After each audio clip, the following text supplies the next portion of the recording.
slap chop, contrast paint, dip. 3 speed painting methods that promise fast, good-looking armies. But which one actually wins when you put them head to head? Hey, welcome back to the channel. If this is your first time here, thanks for stopping by. If you like practical painting tests instead of theory arguments, please hit like, subscribe, and share this with a hobby friend who wants a painted army, not a pile of gray plastic. And jump into the comments later and tell me which method you're using right now and what's worked for you. In this video, I'm gonna walk you through exactly what I did. I took 3 groups of models, used the same basic color scheme and target quality, and painted 1 group with slap chop, 1 with contrast paints, and 1 with a classic dip or heavy wash method. I timed every step, tracked how much paint I used, and then compared the results by speed, cost, learning curve, and how well each method scales from 5 models up to a whole army. This isn't sponsored. This isn't about brand loyalty. It's just a straight test for people who want tabletop-ready models as fast and as painlessly as possible. Let's start by quickly explaining the 3 methods, so we're on the same page. First, slap chop. Slap chop is basically an underpainting method made popular in the last few years. You start with a black primer. Then you do a heavy dry brush of a mid-gray over the whole model. After that, you do a lighter dry brush of white on the upper edges and raised areas. Once that's done, you put transparent paints over the top, contrast or speed paints or similar. The idea is that the grayscale underpainting gives you built-in highlights and shadows, and the transparent colors do most of the work. Second, contrast paint. This is the official Games Workshop speed painting approach. You prime the model with a light, smooth base, usually Wraithbone or Greyseer or another off-white. Then you apply contrast colors directly. Each contrast paint gives you base color, shading in the recesses, and a bit of highlight on the raised parts. If you want, you do a quick dry brush or edge highlight at the end. The goal is to get decent tabletop results with a single coat per area. Third, dip, or the quick shade, heavy wash method. This is the OG speed painting technique that's been around for a long time. You prime the model, put down flat base colors, simple, mid-tone versions of each area, then you either dip the whole model into something like Army Paint or Quick Shade, or brush on a heavy, glossy wash. That floods the recesses with dark tone, instantly adding depth. After it dries, you usually hit it with a matte varnish, and you're done. Now, here's how I tested them. I chose a simple but realistic test.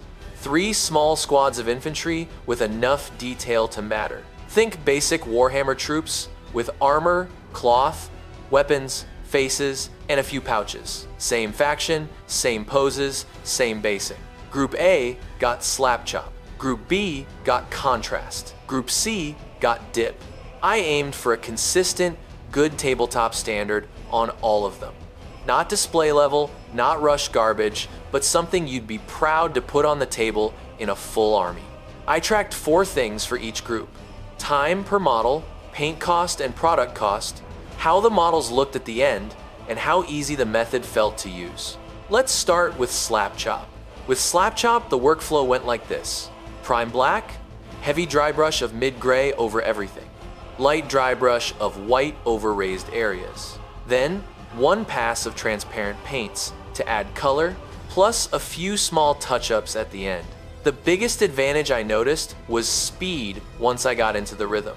Dry brushing is very fast, and because you're doing the gray and white in big sweeping strokes, you cover a whole squad in minutes.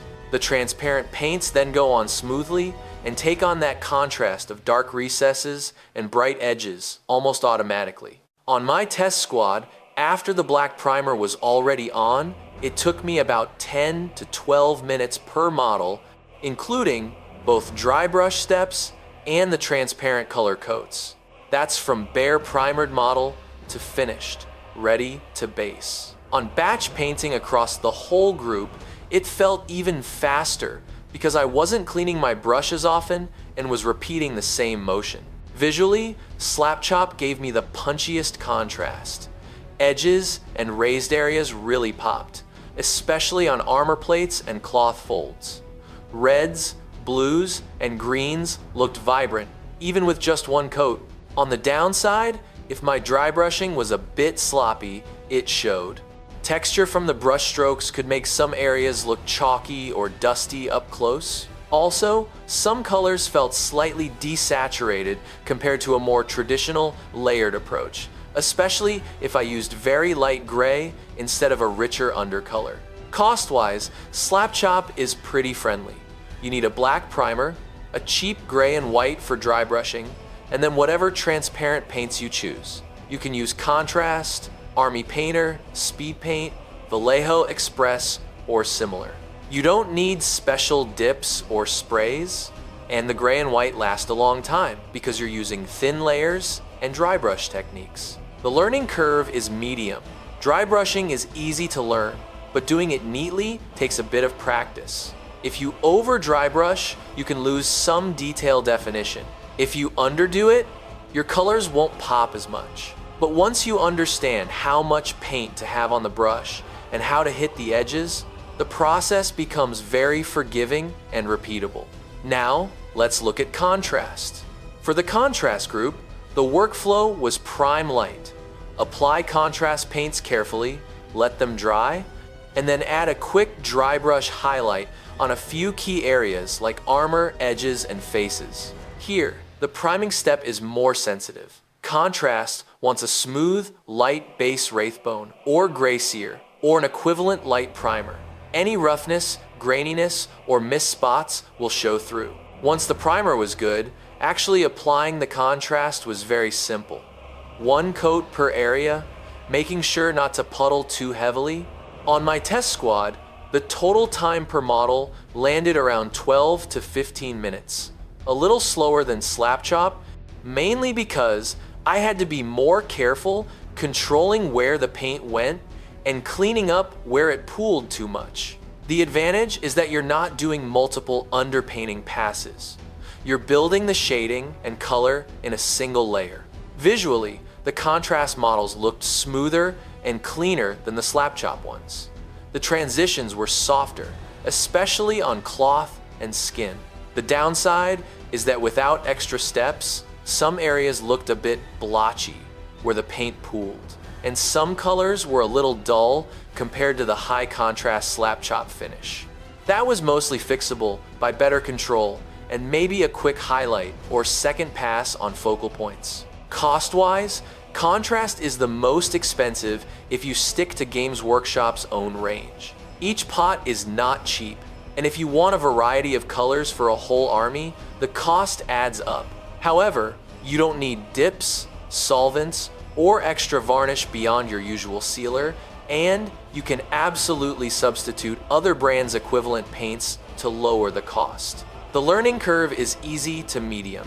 It's very beginner-friendly. Prime light, put paint where it belongs, avoid flooding. But to get really good, clean results, you need to learn how much paint is too much and how to work with the drying time without leaving tide marks. It's less physically messy than dip, but a bit more mentally taxing than just slapping on color.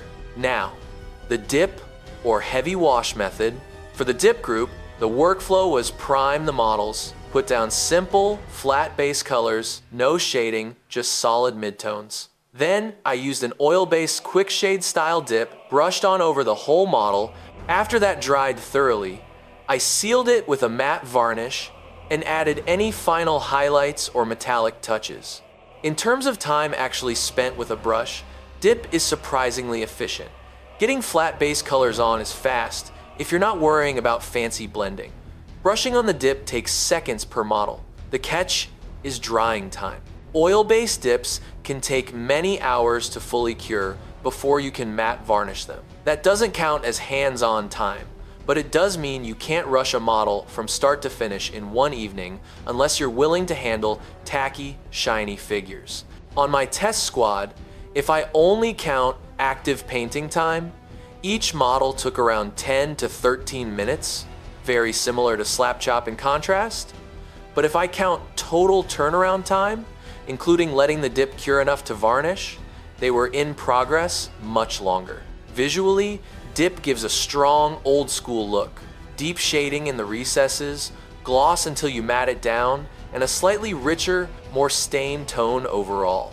It can be great for grimy, gritty armies like orcs, guard, skaven, or zombies. On crisp sci-fi armor, it can sometimes muddy the details if you're not careful to wick away excess from flat areas. Cost-wise, dip has a moderate buy-in. A can of Quickshade or similar product isn't cheap, but it will last a long time if you brush it on instead of dunking whole models. You also need some kind of turpentine or mineral spirits for cleanup, plus a matte varnish to kill the shine at the end. Once you have that setup though, your per model cost is low. The learning curve is weird. In one sense, it's simple. Paint flat, brush on dip, done. In another sense, it's easy to make a mess. Too much dip pools at the base and in weird spots, and if you don't watch it while it settles, you're stuck with coffee stain effects. It's also smellier and more awkward to use indoors compared to just acrylics and water. So, which one actually wins? Let's compare the three on the metrics that matter most to someone who just wants a tabletop army without months of work.